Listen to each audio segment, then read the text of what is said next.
దోశలు తింటుంటానంట మళ్ళీ అంతగానం దోశ అంతా తెలుసా మాత ఈ రేటు నువ్వు తిరువూరులో పెట్టుకుంటే కనుక మనకెళ్ళి మనం పేపర్లు వేసేవాళ్ళు 80 రూపాయలు కాదు దోశ 4 బిల్డింగులు కట్టొచ్చు ఏం దోశ 80 రూపాయలు సంవత్సరాన్ని 4 బిల్డింగులు కట్టొచ్చు 3 గారు 60 రూపాయలు. ఇందులో మహా దారుణమైన విషయం ఏంటో తెలుసా ఇది చెబితే కనుక నువ్వు మామూలుగా బిర్యానీ కూడా తినవు మాత ఇంత గార 3 గార 60 రూపాయలు కనీసం తిని కుక్క పెట్టి బయటకు వచ్చి ఆ మూలకి ఎక్కడికో లేడిచాడు మన ఆ 3 గారె మొత్తం కలిపిన మీది ఒక గార అవదు నిజంగా 3 గారు కలిపితే ఒక గార అవదు 3 గారు తిని 60 రూపాయలు అనేసరికి ప్లేట్ తీసుకున్నాడు ప్లేట్ గారేమన్నాడు 3 కలిపితే మీది ఒక గార అయితే దబా తినేసి మాకు కనపడకుండా ఎక్కడికో ఒక మూలకి వెళ్ళి ఏడ్చొచ్చాడు ఎందుకు వచ్చింది కడుపు సగం నింపుకోవటమే అవుతుంది ఇక్కడ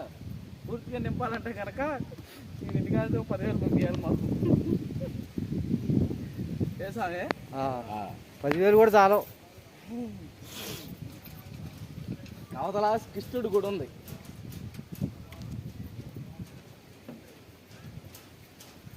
కృష్ణుడు గుడి కాడికి వెళ్తున్నాం అందరం ఎవరేమో దోస్తులు ఉన్నారులే దోస్తులు కలిసి ఉన్న బ్యాగులు ఎవరైనా ఎత్తుకుపోతారు తెలిసే ఇందులో బ్యాగులన్నీ